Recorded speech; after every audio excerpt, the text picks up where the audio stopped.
미국의 이스턴 대학교 이스턴 유니버시티에서 사회학을 가르치시는 교수님 중에 토니 캄폴로라고 하는 분이 계세요. 이분이 책을 하나 썼는데 나중에 여러분 한번 기회 되시면 보세요. 하나님의 나라는 파티입니다 라는 그러한 책이에요.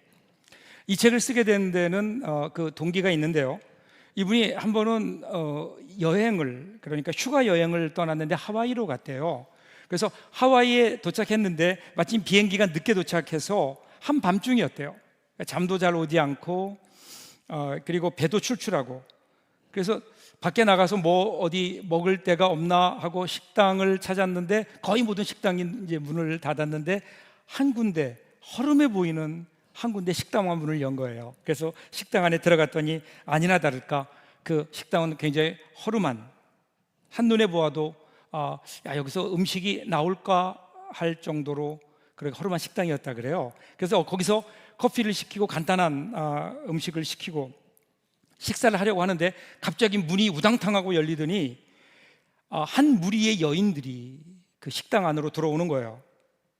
그러더니 자리를 잡고 앉아서 떠들기 시작하는 겁니다. 한눈에 보기에도 거리의 여인들처럼 보였다고 해요. 그들이 얘기하다가 그 중에 한 여인이 이렇게 얘기했어요.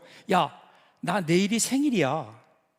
근데 벌써 내가 39살이나 된 거야. 이 믿어지니? 이 이야기를 들은 옆에 있던 친구처럼 보이는 다른 여인이 그 이야기를 듣자 이렇게 얘기해요. 야, 네 생일이면 어쩌라고? 우리가 뭐 생일 축하라도 너한테 해줘야 되니? 뭐 파티도 열고 케이크도 하고 그래야 되니? 야, 우리 신세에 무슨 생일 타령이냐? 그렇게 얘기하는 거야. 그러니까 이 여인이 안색이 갑자기 변하더니 소리를 칩니다. 야, 내가 언제 너희들에게 생일 파티 해달라 그래서 그냥 내 생일이라고 내 입으로 말도 못해? 왜 나를 무시하는 거야? 이러더니 고성이 오가고 드디어 몸싸움까지 막 벌어진 겁니다. 이 광경을 캄폴로 교수가 가만히 쳐다보니까 원래 그냥 단순한 독백이었잖아요. 혼잣말로 내일이 내 생일인데, 그러면 옆에 있던 친구들이 그냥 그래? 생일 축하해 이러면 되는 거 아니에요? 그러면 아무 일도 없었을 텐데. 그런데 왜 그 상황이 싸움판까지 벌어지게 됐을까? 생각해 보니까 그 여인들의 모습이 눈에 들어오더래요. 마음이 닫혀있는. 자기가 오랫동안 같이 지냈던 동료 친구가 생일을 맞이했다는데 그 생일을 맞이하는 친구에게 생일 축하해라고 하는 말 한마디를 제대로 건넬 수 없는 상처로 인해 닫혀진 마음.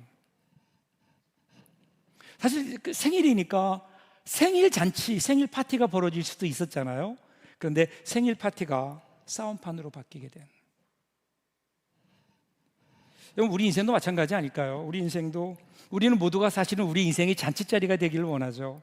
또 우리 인생이 정말 파티 같았으면 좋겠어요. 함께 즐거워하는 삶이면 좋겠는데 그러기를 원하지만, 그런데 어느 순간 보면 우리의 삶이 싸움판으로 바뀌어 있는 것은 아닐까? 어떻게 우리의 삶의 자리가 그러면 잔치자리가 될 수 있을까요?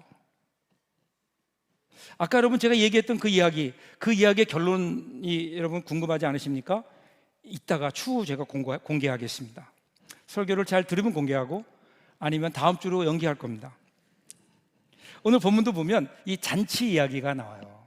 자, 마가복음 6장을 우리들이 함께 하죠. 마가복음 6장을 보면 여러 가지 이야기들이 함께 뒤섞여 나옵니다. 처음 볼 때는 두서없이 그냥 이야기가 배열되어 있는 것처럼 보이지만 사실은 그 안에는 마가의 치밀한 계획과 그리고 의도가 그 안에 있어요. 처음 이야기 1절부터 6절까지 이야기는요, 예수님께서 예수님의 고향을 찾으세요. 고향을 찾아갔는데 사람들이 예수님을 배척해요. 거기서는 아무런 기적도 일어나지 않아요. 아무 일도 없어요. 그런데 7절부터 시작되는 두 번째 이야기를 보면 예수님이 아니라 예수님의 제자들이 나가서 복음을 전도하는데 놀라운 일들이 일어나요. 기적이 일어나요. 병자를 고치는 이야기가 나와요. 여러분, 이 두 개의 이야기가 서로 대조를 이루죠. 똑같이 예수님께서 가셨어요. 그런데 한 곳에는 아무런 기적도 일어나지 않았어요. 그런데 다른 곳에서는 병자가 낫고 귀신이 쫓겨나는 역사가 일어나는 거예요. 왜 그럴까요? 왜 그럴까요? 자, 그러면서 원래는요, 여기에 두 번째 이야기에서 사실은 이것이 30절로 이어져야 되는데, 그런데 14절부터 보시면 그 안에 한 이야기가 끼어져 나와요. 한 이야기가 끼어들어요. 세례 요한의 죽음에 대한 이야기예요. 그런데 세례 요한의 죽음이 나오는 이야기의 배경이 헤롯의 생일 잔치예요. 자, 14절 볼까요? 같이 한번 읽겠습니다. 이에 예수의 이름이 드러난지라 헤롯 왕이 듣고 이르되 이는 세례 요한이 죽은 자 가운데서 살아났도다. 그러므로 이런 능력이 그 속에서 일어나느니라 하고, 예수님께서 병자를 고치시고 이적을 행하니까, 그러니까 그 소문이 헤롯의 귀에 들린 거예요. 헤롯이 이 예수님의 소문을 듣자 한 사람이 그의 기억에 소환됩니다. 그게 누구예요? 세례 요한이에요. 얼마 전에 그가 죽였어요. 죽인 이유가 뭔지 아세요? 헤롯이 재혼을 했어요. 뭐 재혼을 한 것까지는 괜찮죠. 그런데 누구랑 결혼했는가 하면 헤로디아라고 하는 여인과 결혼했는데, 이 헤로디아가 자기의 이복 동생의 아내였다고요. 이거는 율법에도 맞지 않고 사회 관념상 맞지 않는 거예요. 잘못한 거예요. 이것에 대해서 세례 요한이 지적했어요. 그리고 비판했어요. 그러니까 왕이 부담스럽잖아요. 그래서 왕이 세례 요한을 잡아다 감옥에 가뒀어요. 헤롯은 그저 그의 입을 막기 위해서 감옥에 가두는 걸로 만족했지만 헤로디아는 상처를 얻은 것 같아요. 그래서 여자가 한을 품으면 온유월에도 서리가 내린다는 말이 있죠. 그래서 죽여야 되겠다는 생각을 한 거예요. 기회를 엿보고 있었는데 드디어 기회가 찾아와요. 그 기회가 뭐예요? 그 기회가 헤롯의 생일이에요. 21절 보세요. 마침 기회가 좋은 날이 왔으니 곧 헤롯이 자기 생일에 대신들과 천부장들과 갈릴리의 귀인들로 더불어 잔치할세. 헤롯의 생일이에요. 그 지역의 유지들을 다 초청했어요. 힘 있는 사람들, 그리고 헤롯에게 필요한 사람들, 헤롯이 자기의 정권을 유지하기 위해서 필요한 사람들을 다 부른 거예요. 그리고 자기 생일 잔치를 베풀었어요. 이 헤롯의 식탁은 거대하고 화려한 궁전 건물에서 호화롭게 펼쳐집니다. 잔치가 점점점 무르익으면서 이제 춤추는 마지막 절정은 댄스예요. 춤이에요. 그걸 향해 나가는 겁니다. 보통 때는요, 이 궁전 무희들이 나와서 춤을 추는데 이날은 헤로디아의 딸 공주가 나와서 춤을 추는 거예요. 근데 춤을 기가 막히게 잘 추었어요. 그러니까 헤롯은 물론이고 거기에 참석한 모든 사람들의 마음이 흡족한 거예요. 이것을 보고 마음이 너무 좋은 헤롯이 그 딸을 불러요. 딸을 불러서 이야기하잖아요. 야, 네가 원하는 게 뭐야? 내가 다 들어줄게. 이 나라 절반이라도 네가 달라면 줄게. 그때 헤로디아가 이 기회를 놓치지 않고 세례 요한의 목을 주십시오. 이렇게 되는 거예요. 그래서 결과는 어떻게 됐죠? 27절, 28절 보세요. 왕이 곧 시병 하나를 보내요. 요한의 머리를 가져오라 명하니 그 사람이 나가 옥에서 요한을 목베어 그 머리를 소반에 얹어다가 소녀에게 주니 소녀가 이것을 그 어머니에게 주니라.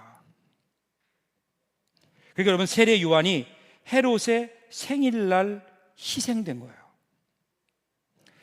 잔치자리인데 사람의 목을 베고 그것을 소반에 담아와요. 원래 소반에는 뭐가 담겨야 되죠? 음식이 담겨야 되는 거예요. 근데 거기에 사람의 목을 담아서 오는 분노와 광기와 죽음의 잔치로, 죽음의 광란의 축제로 바뀌어 버린. 원래는 잔치잖아요. 생일 잔치면 다 기뻐해야 되잖아요. 모든 사람들이 함께 기뻐해야 되는 자리인데 그것이 죽음의 자리로 바뀌게 되는, 이것이 헤롯의 잔치였어요. 헤롯의 잔치. 자, 그런데 이 헤롯의 잔치에 의해서 또 하나의 잔치가 나옵니다. 오늘 우리 본문이 시작되는 35절 보세요. 때가 저물어 가매 제자들이 예수께 나와 여짜오되 이곳은 빈들이요 날도 저물어 가니. 자, 이제 예수님의 주위에 많은 사람들이 모였잖아요. 많은 사람들이 모인 이유가 뭘까요? 예수님 말씀에 대한 어떤 그 은혜도 있었고요. 그리고 예수님을 자기들이 가지고 있던 문제들을 예수 앞에 가져나와 해결함도 받고요. 병도 낫게 되고요. 이러니까 많은 사람들이 주위에 모여 있었다고요. 예수님 말씀 듣다 보니까 시간이 흐르는 것도 모르는 거예요. 해가 저물어 가요. 자, 해는 저물어 가는데 그 그들이 있는 곳은 벳세다라고 하는 광야예요. 먹을 게 아무것도 없어요. 잘 데도 없어요. 제자들이 걱정이 되잖아요. 그래서 예수님에게 와서 이야기하는 거예요. 예수님, 저들 이제 보내셔서 가서 식사 해결하고 잠도 자고 그리고 내일 다시 오게 하시는 게 어떨까요? 이대로 놔두면 저들은 저녁도 굶은 채 그냥 이곳에서 비박을 해야 됩니다. 그렇게 건의를 한 거예요. 그런데 이에 대한 예수님 대답이 뭐예요? 의외였어요. 37절 같이 한번 읽을까요? 37절 읽습니다. 대답하여 이르시되 너희가 먹을 것을 주라 하시니 여짜오되 우리가 가서 200데나리온의 떡을 사다 먹이리이까? 예수님 대답이 뭐냐면요, 너희가 주어라, 너희가 먹을 것을 주어라예요. 그러니까 제자들이 그 얘기를 듣는데 얼마나 황당했겠어요. 자, 예수님께서 저들에게 나중에 계산해 보면 남자만 5,000명, 그러니까 전체로 따지면 2만 명에 가까운 사람들을 너희가 먹을 것을 주어라? 예수님, 우리 먹을 거 없는데요. 우리 먹을 것도 없는데요. 그리고 먹을 것을 주려고 하면 계산을 빨리 해보니까 최소한 200데나리온은 필요합니다. 200데나리온은요, 한 데나리온이 그 당시에 팔레스타인의 노동자들의 하루 품삯이에요. 그런데 200일, 그러니까 이게 보통 돈이 아니잖아요. 요즘으로 따지면 거의 뭐 한 7, 8개월 정도의 일한 거에 대한 대가인 거예요. 그러한 돈도 없을 뿐 아니라 돈이 있다 하더라도 그 많은 음식을 어디에서 우리가 가서 가져올 수 있겠습니까? 불가능한 일입니다. 그렇죠? 누가 봐도 불가능한 일이에요. 그런데 예수님은 왜 그들에게 너희가 먹을 것을 주라고 하셨을까요? 이유가 뭘까요? 조금 위로 올라가 보시면 34절에 이렇게 예수님 마음이 나와요. 34절에 보면 예수께서 나오사 큰 무리를 보시고 그 목자 없는 양 같음으로 인하여 불쌍히 여기사 이에 여러 가지로 가르치시니라. 여기 보면 그들의 모습을 무엇으로 표현해요? 목자 없는 양 같다라는 거예요. 여러분, 목자 없는 양, 이게 무슨 의미일까요? 양은 스스로 알아서 길을 찾지도 못해요. 그뿐 아니라 자기를 보호할 능력도 전혀 없어요. 그리고 스스로 자기가 먹을 것을 찾지도 못해요. 목자가 있어야 되는 거예요. 목자가 없으면 어떻게 돼요? 그러면 죽은 목숨이에요. 근데 예수님 보시기에 그들이 막 헤매는데 그들의 모습을 보니까 목자 없는 양과 같더라라는 거예요. 그리고 목자 없는 양처럼 보시는 예수님 마음을 오늘 성경은 한 단어로 표현하는데 불쌍히 여기셨다. 불쌍히 여기셨다. 이 불쌍히 여기셨다는 말을 다른 말로 얘기하면 긍휼인데요, 영어로는 compassion이에요. compassion. 이 말은 함께 고통받는다라고 하는 의미예요. 그러니까 여기서 말하는 불쌍히 여긴다라고 하는 것은 단순히 그냥 연민의 정을 얘기하는 게 아니에요. 우리가 생각하는 그저 안 됐다라고 하는 불쌍히 여기는 그런 마음이 아니라 그 고통에 함께하는, 고통 속으로 들어가 고통 가운데 함께하는 그 마음을 예수님 불쌍히 여기셨다. 예수님의 그 마음이에요. 예수님의 마음. 단순한 연민의 차원이 아니라니까요. 오히려 공감에 가까워요. 그의 아픔에 내가 공감하는 거예요. 그 아픔이 나의 아픔이 되는 거예요. 그 사람의 아픔을 나의 아픔으로 내가 경험하는 거예요. 공감하는 거예요. 여러분, 이 세상에서 제일 매운 고추가 뭔지 아세요? 제일 매운 고추? 뭐 청양고추? 아니면 뭐 태국 고추? 아니에요. 어느 분이 뭐라고 얘기했는가 하면요, 이 세상에서 가장 매운 고추는 내 눈에 들어온 고추다. 얼마나 맵겠어요? 근데 공감이 이런 거라니까요. 아무리 매워도 내 눈 안에 들어오지 않으면 그 매운 걸 몰라요. 눈에 들어간 고추처럼 내가 하나가 되어 아픔을 같이 공감하는 거예요. 근데 예수님의 마음이 그랬다니까요. 그런데 여러분, 그거 아세요? 원래 예수님이 그런 분이세요. 언제 예수님이 이 땅에 오신 이유가 뭐예요? 하나님이 세상을 이처럼 사랑하사, 그 다음 뭐예요? 독생자를 주셨다 그랬다고요. 그러니까 하나님이 우리를 사랑하셨는데 그 사랑이 어떤 사랑이에요? 공감의 사랑이에요. 그냥 우리를 멀리 떨어뜨려 놓고 야, 너희들 안 됐다가 아니라 우리의 안됨, 우리의 죄악, 우리가 죄악으로 인해서 죽을 수밖에 없는 우리의 운명을 불쌍히 여기시고 공감하셔서 우리 가운데 인간의 몸을 입고 오신 거예요. 그래서 우리처럼 공감하신 거라고요. 여러분, 그것이 예수님의 성육신 사건 아니에요? 그로 말미암아 우리가 구원을 받는다고요. 거기에 구원의 기적이 일어나는 거예요. 그래서 여러분, 기적은 어디서 일어나는 줄 아세요? 기적은 이 긍휼의 마음, 불쌍히 여기는 마음을 가지는 데서 시작해요. 우리 예수님이 그러셨잖아요. 이것이 기적의 시작이에요. 주님이 우리를 불쌍히 여겨 주셨어요. 그리고 예수님은 그 2만 명이 넘는 사람들이 방황하는 것을 보시며 불쌍히 여기셨다고요. 여기에서 오병이어의 기적이 시작되는 거예요. 불쌍히 여기는 마음. 오늘 우리의 삶 가운데 이러한 주님의 기적이 일어나기를 원하세요? 그러면 첫 번째 조건이 바로 여기 있어요. 긍휼히 여기는, 불쌍히 여기는, 다른 사람의 고통, 나의 고통으로 내가 공감하는. 자, 이런 마음으로 우리 주님은 다시 한번 말씀하세요. 예수님께서 너희가 주어라. 그러니까 제자들이 예수님 불가합니다, 불가능합니다 그랬더니 그때 예수님 뭐라고 말씀하세요? 38절 재미있어요. 같이 한번 읽어볼까요? 이르시되 너희에게 떡 몇 개가 있는지 가서 보라 하시니 알아보고 이르되 떡 5개와 물고기 2마리가 있더이다 하거늘. 찾아보니까 그러지 말고 너희들 없다고만 하지 말고 불가능하다만 하지 말고 찾아봐라. 그랬더니 제자들이 가지고 나온 게, 가지고 있는 게 뭐예요? 물고기 2마리, 보리떡 5개. 여긴 마가복음 보리라는 얘기는 빠졌어요. 떡 5개. 이게 여러분, 이 떡 5개와 물고기 2마리, 이것은요 그 당시 1세기 유대인들의 기록을 보면 이 오병이어는 한 소년이, 한 청소년이 한 끼 먹을 수 있는 식사였어요.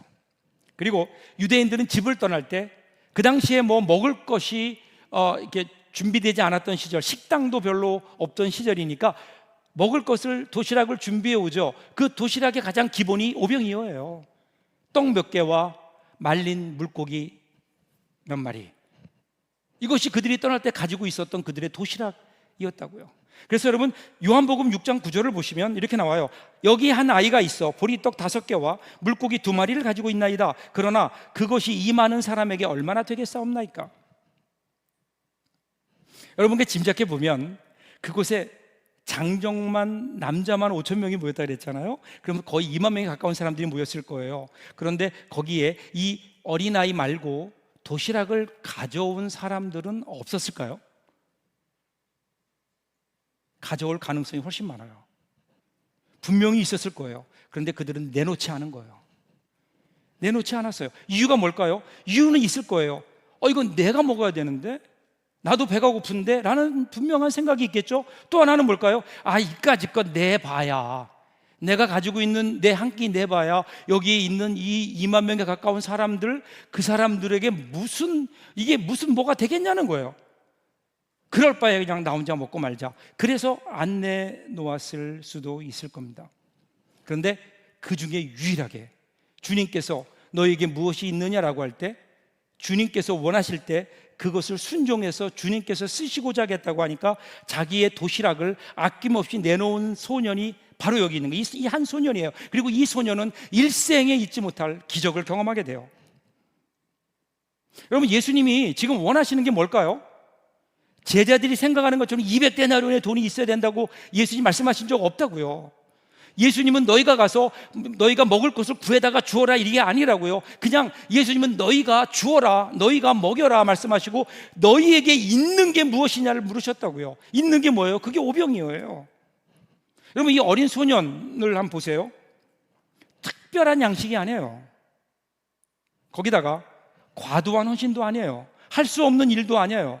자기가 가지고 있는 도시락 그거 내놓으면 되는 거예요. 그런데 그것이 주님의 손에 들여지니까, 주님의 손에 잡혀지니까 거기에 장정만 5천 명이 먹고도 12강줄이가 남는 우리가 알고 있는 오병이어의 기적이 여기에서 일어나는 거예요. 사랑하는 여러분, 저는 오늘 여러분에게 한번 진지하게 묻고 싶어요. 오늘 우리가 살고 있는 이 시대에도 과연 오병이어의 기적이 있을까요? 여러분의 가정에, 우리가 속한 서부 공동체 안에 이 오병이어의 기적이 지금도 일어날 수 있다고 여러분 믿으십니까? 저는 믿어요. 저는 분명하게 믿습니다. 어떻게 그 기적이 일어날 수 있을까요? 불쌍히 여기는 마음과 함께 주님께 드리는 거예요. 내가 가지고 있을 일이 아니에요. 오병이어 아무것도 아닌 것, 내가 가지고 있으면 아무 일도 일어나지 않아요. 어쩌면 소녀는 그것을 드리지 않았다면 자기 혼자 몰래 나무 그늘의 뒤로 가서 혼자 한 끼 먹고 도시락 까먹고 집에 갔을 거라고요. 그런데 그것을 예수님 손에 올려드리니까 예수님께서 그것을 사용하실 때 거기에 오병이의 기적이 일어나는 것 아니에요? 오늘 우리 마찬가지예요. 우리 주님이 우리에게 요구하시는 게 뭐예요? 오병이어예요. 대단한 거 아니라고요. 온 세계를 먹여 살릴 돈을 주님이 우리에게 요구하지 않으세요. 왜 그런 줄 아세요? 우리에게 그런 돈이 없어요. 우리가 할 수 있는 일이 아니에요. 주님은 언제나 우리가 할 수 있는 일을 우리에게 명령하신다고요. 그런데 우리는 이것 나에게도 필요한데요, 이거 드려봤자 무슨 소용이 있을까요? 이 작은 것. 그러고 우리는 그것을 드리지 않을 뿐이에요. 그러면서 우리는 마음으로 어떤 다짐을 하는 줄 아세요? 나중에요, 주님, 나중에 내가 돈이 좀 더 생기면, 내가 좀 더 능력이 생기면, 좀 더 힘이 생기면, 남을 도울 만한 어떤 환경이 되면 그때 내가 하겠습니다. 근데 우리 주님 뭐라고 말씀하세요? 아니라고요. 지금 드려야 된다는 거예요. 그리고 예수님 말씀하세요. 지금 너희가 가지고 있는 게 무엇이냐? 그리고 그것이 어디에 있느냐? 어디에 있는지, 그것이 누구의 손에, 오병이어가 누구의 손에 있느냐에 따라 기적의 장이 되기도 하고 아무것도 일어나지 않는 그러한 그저 빈들에서 없어지고 마는 이야기일 수 있다는 거예요. 내 손에 있으면, 오병이어 내 손에 있으면 뭐 하겠어요? 우리 한 끼. 그런데 주님의 손에 들려줄 수 있다면 지금도 저는 그 기적이 일어날 수 있다고 믿습니다. 우리 사순절 지나고 있어요. 주님의 고난에 동참하는, 주님의 고난을 우리들이 묵상하고 있잖아요. 오병이어를 들었던 소년과 같이 오늘 우리도 주님께 오병이어를 드려보면 어떨까? 오병이어 한 끼 식사라 그랬잖아요. 여러분, 앞으로 남은 우리 40일간의 여정, 이제 벌써 한 주간 지나갔어요. 그 여정을 우리들이 지내면서 한 끼라도 여러분 금식했으면 좋겠어요. 주님 앞에 우리의 주위의 어려운 이웃들을 생각하며 내가 먹을 수 있는 한 끼의 식사지만 그 식사를 내가 금식하고 그 오병이어를, 그 식사를 주님의 손에 올려드릴 수 있다면, 그러면 여러분 주님께서 우리의 오병이어를 받으시고 이 땅에 이루실 일들이 기대되지 않나요? 작은 거예요. 작은 거지만 주님께 드리면 주님이 그것을 가지고 어떻게 사용하실지. 이 지역에 아직도 추운 겨울을 춥게 지내야만 되는 분들이 많이 있어요. 오늘 우리 그리스도인들이 오병이어를 이 거룩한 사순절 이 기간 동안에 주님께 드릴 수 있다면, 그래서 여러분, 저는 여러분들이 한 번이 한 끼 이상 했으면 좋겠어요. 이 기간 동안 여러분들이 하나님 앞에 작정하시고요, 그리고 그 여러분의 식사, 그 오병이어를 주님께 드려보세요. 드릴 때는 꼭 헌금 봉투에 오병이어 헌금 이렇게 쓰세요. 그러면 그 오병 현금을 다 모아서 주위에 있는 어려운 이웃들, 그 이웃들을 위해서 부활절이 지나고 그들을 위해 사용하려고 해요. 그러면 거기 여러분 기적이 일어나지 않을까요? 그 가운데 놀라운 영혼이 구원되는 기적이 일어나지 않을까요? 그들의 마음속에 위로를 얻는 기적이 일어나지 않을까요? 우리의 작은 오병이어의 드림으로 말미암아 주님이 오늘 그것을 우리에게 원하세요. 자, 그리고 이제 39절 40절을 같이 한번 읽겠습니다. 같이 읽습니다. 제자들에게 명하사 그 모든 사람으로 떼를 지어 푸른 잔디 위에 앉게 하시니 때로 100명씩 또는 50명씩 앉은지라. 100명씩 50명씩 이렇게 그룹을 지어서 앉게 하세요. 그런데 어디에 앉았어요? 푸른 잔디 위에 앉게 하시니. 여러분, 저는 이것을 보면서 마음속에 큰 감동이 왔어요. 아까 예수님께서 이 사람들을 볼 때 무엇처럼 봤다고요? 목자 없는 양처럼 봤어요. 근데 여러분, 이들의 모습을 보세요. 그리고 다윗의 시편을 생각해 보세요. 여호와는 나의 목자시니 내게 부족함이 없으리로다. 그가 나를 푸른 풀밭에 누이시며. 지금 이들의 모습을 보세요. 더 이상 목자 없는 양이 아니에요. 주님께서 그들을 인도하세요. 푸른 풀밭 위에 앉게 하세요. 더 이상 이제는 그들은 이리저리 흘러다니는 무리가 아니에요. 하나님의 사람들이요, 공동체인 거예요. 공동체. 그리고 주님은 그들에게 나누어 주세요. 오늘 여기 성경에 나오는 모습 보면요, 많은 사람들이 그런 질문을 해요. 목사님, 그때 예수님께서 오병이어 가지고 떡을 나누어 주셨을 때 어떻게 5천 명이 다 먹을 수 있었을까요? 하나를 떼어주니까 또 확 생겼을까요? 아니면 하늘을 향해 기도하신 다음에 하나님께서 아멘 그랬더니 하늘로부터 떡과 그리고 생선들이 막 쏟아졌을까요? 모르겠어요. 저도 몰라요. 왜 그런 줄 아세요? 성경이 거기에 대해서 얘기 안 해요. 성경은 그게 어떻게 이루어졌는지에 대해서 우리 구체적으로 말씀하지 않아요. 왜 안 하실까요? 하나님의 신비예요. 예수님께서 하실 일이에요. 그것은 우리가 전혀 알지 못하는 기적의 방법으로 우리 주님께서 하신 일이에요. 어떻게 했는지는 아무도 몰라요. 그런데 결과가 있다고요.